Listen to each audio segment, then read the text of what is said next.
Hi LinkedIn, it's Michelle and it's my first LinkedIn video, so here we go.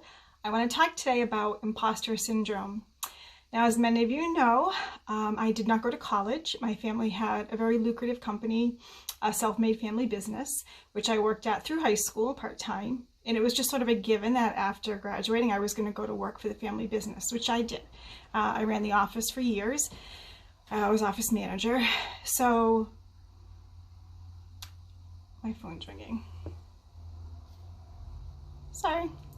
Anyway, so fast forward 35 years and I'm working at a nonprofit, doing kind of a little bit of everything, which is common in nonprofits. I was doing social media marketing, PR, press releases, acknowledging donations that came into the nonprofit, but essentially there was no development office established, and it was obviously something we needed. So one day my boss tells me that I am getting promoted and I was going to be offered a full-time development office position. So I assumed the board knew about this, the board approved this promotion for me, and I was excited, and we got things sort of going, moved into my new office, etc. And a week later, there was a scheduled board meeting. And after the meeting, my boss called me to her office for a private meeting. And basically, she had not told the board, had not gone through the proper channels to promote me. The board was like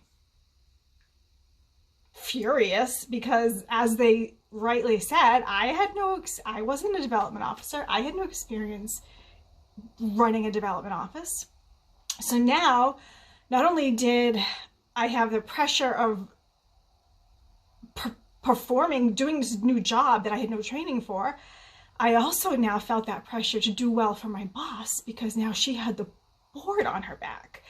So talk about crazy, stressful pressure. So I went home that day, had a glass of wine, went to bed, and woke up in the middle of the night. My heart was pounding in my chest. I was sweating. My ears were burning. And I brought my hands up to my teeth because I had dreamt that my teeth all crumbled and fell out of my head. So I started bawling.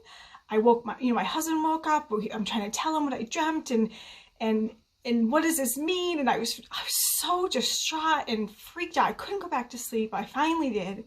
And the next morning I got up, and being the research nerd that I am, I Googled, what does it mean when you dream your teeth fall out? Well, come to find out, it can be a twofold meaning. It can mean something good.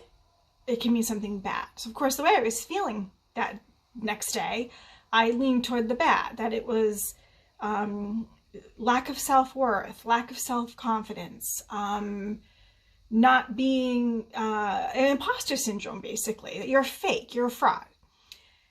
So later in the day, I'm at work trying to get my head in the zone, and on my lunch break, I went back to that site I had been reading and read the opposite side of it, the good. So, which actually I'm going to share with you right now. Dreaming that your teeth have fallen out of your head can be a sign of personal growth.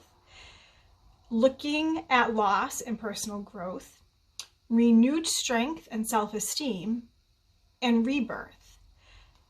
So I thought about that in my car for my half-hour break, and decided, walking back into the building, that I was going to shift the way I was looking at that dream from the negative to the positive.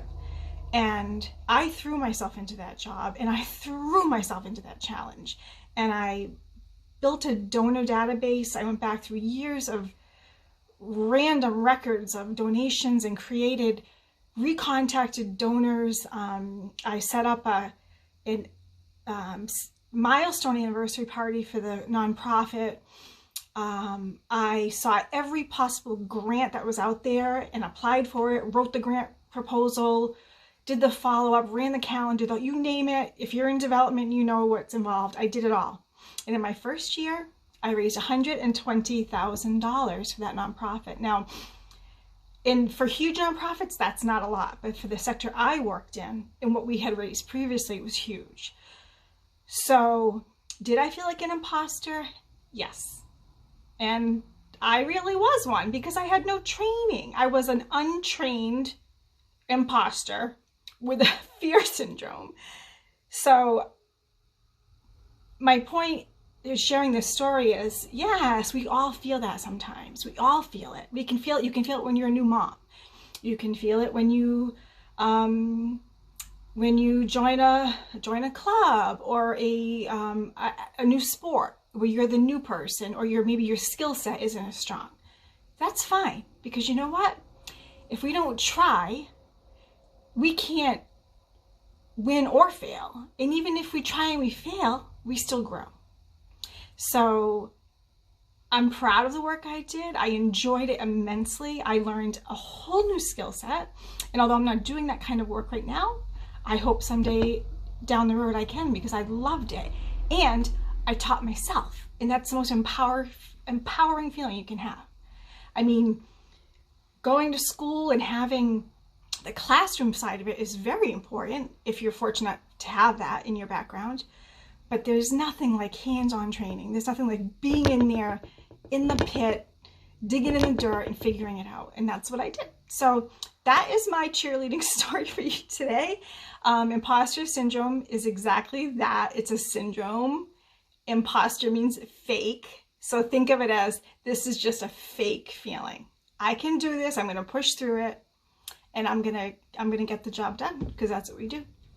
All right, thanks for watching, and maybe I'll make another one next week. Let me know your thoughts. Thanks.